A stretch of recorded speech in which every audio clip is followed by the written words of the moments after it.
Opgaven her, det var at finde ud af, om man kunne regne ud, hvor mange ældre på 90 år gamle eller derovre, der var i 2010 ved brug af dette skema. Og på en måde, så kan du godt gøre det, selvfølgelig bare ikke præcist. Hvis du tager værdierne i de seneste 20 år, hvor den springer fra hver 5. år, så er der 4 stigninger. Hvis du tager og lægger alle dem sammen og dividerer det, så finder du gennemsnittet, hvilket er 4,15, så vi runder op til 4,2. Det lægger vi sammen med 34,8, hvilket giver 39.000 i 2010, som man kan skrive her videre på.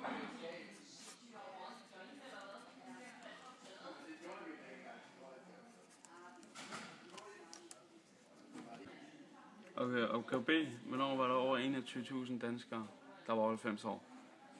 Så kan man tage grafen op eller tabellen og se, hvornår der var over 21.000 danskere, der var over 90 år. Og det kan man aflæse ved at sige, for 1985 der var 18,2, så det er ikke over 20.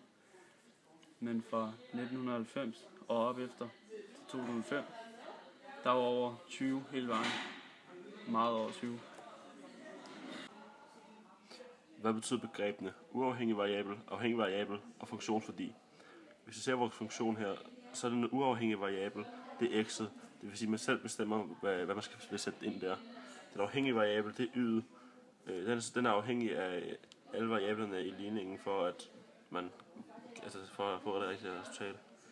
Og funktionsværdien, den er ofte givet som en forskrift på, hvordan man løser fx, når man kender x.